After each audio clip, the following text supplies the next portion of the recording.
quasiment après une carrière, on peut dire qu'on y est. Je voudrais d'abord savoir simplement quel est votre état d'esprit au moment de ce départ. Mais mon état d'esprit, j'ai accompli une mission, mais il faut tourner la page. J'en ai accompli plusieurs dans ma vie, et chaque fois qu'on arrive à la fin, et c'est moi qui ai décidé d'arrêter, donc c'est mieux que quand tu te fais jeter, donc on tourne la page et on fait confiance aux gens qui nous suivent.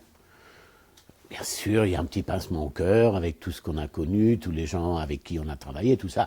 Sinon, on n'est pas humain. Et comme je suis chrétien-démocrate, je suis humain. Est-ce qu'il y a des choses dans cette longue carrière, en dehors de la carrière elle-même, dont vous êtes particulièrement fier?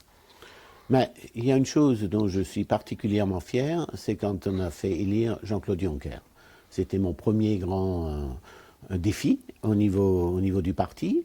Et là, effectivement, j'étais fier que notre Spitzenkandidat avait gagné. Je savais qu'il y a un grand Européen qui arrive. En plus, j'avais de la chance, j'avais deux personnes qui voulaient le poste, c'est-à-dire Michel Barnier, qui est aussi un grand Européen, d'ailleurs on le voit, il est toujours là, et c'était deux amis, et on avait fait vraiment une élection extraordinaire entre les deux hommes, qui se sont serrés la main tout de suite après, et c'était ça ma fierté, en disant il n'y a pas eu d'opposants, de mauvaises paroles pour gagner les élections, et après ces deux hommes ont travaillé ensemble et travaillent encore ensemble aujourd'hui.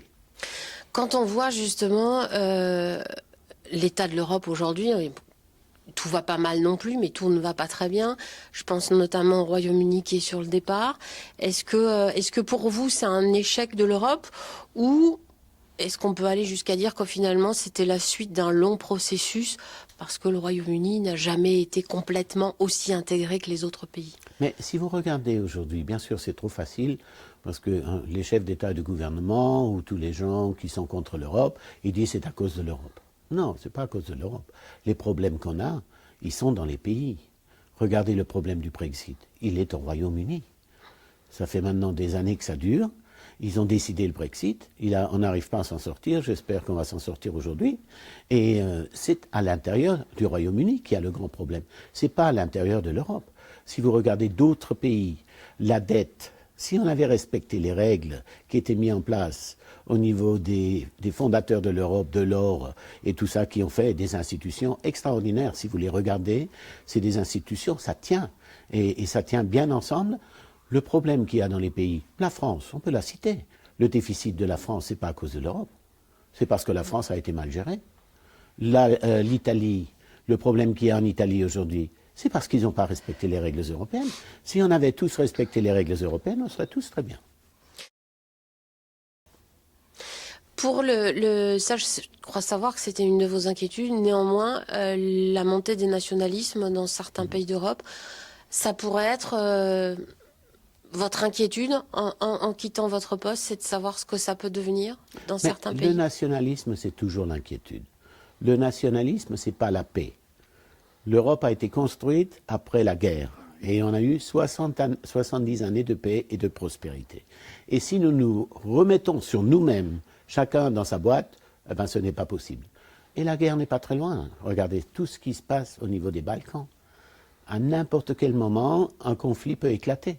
Ce qui se passe en Syrie, ce qui se passe avec Erdogan actuellement en Turquie, c'est à nos portes. Donc les gens vivent ce que l'Europe a construit pendant 70 ans, en ne pas se souciant de ce qui se passe à côté.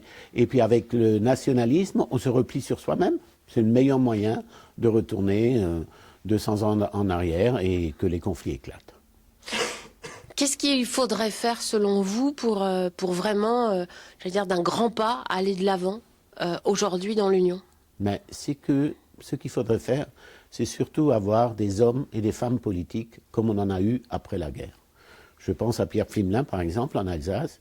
Je pense à Helmut Kohl, où nous avons inauguré un bâtiment hier ici. Ben, ça, c'était des grands hommes qui avaient des projets, qui avaient des objectifs.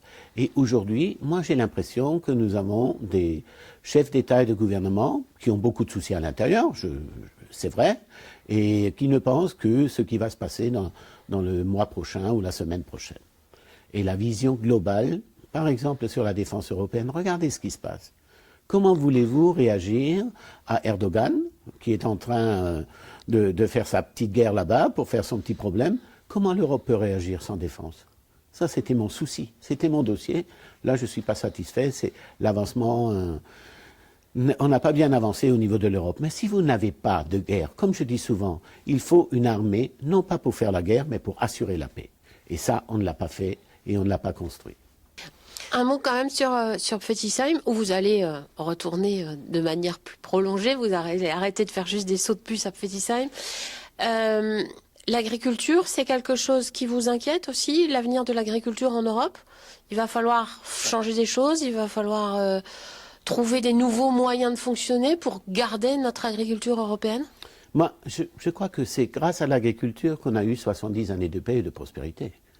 Ça a commencé avec l'acier et le charbon, et après, on s'est battu avec l'agriculture et on a monté, à côté de l'agriculture ou avec l'agriculture, on a monté les négociations européennes. Et on a fait une politique européenne de l'agriculture. Ce qui m'inquiète, c'est que le prochain budget que je voulais qu'il soit fait l'année dernière pour qu'on ait une certaine stabilité, mais bon, il faut tout changer, soi-disant, la nouvelle génération. Donc maintenant, je suis un peu inquiet, parce que c'est vrai qu'il faut faire aussi d'autres politiques, mais avec le même argent. Et ça, ce n'est pas bon. Et ce qui m'inquiète aussi au niveau de l'agriculture, c'est qu'on ne se soucie plus des agriculteurs, on les accuse tous les jours. Vous voyez le nombre de suicides qu'on a en agriculture et le nombre d'exploitations qui vont fermer. Et la matière première dans le monde est très conviée. La Chine a besoin de matières premières aussi au niveau agricole. Et ça m'inquiète.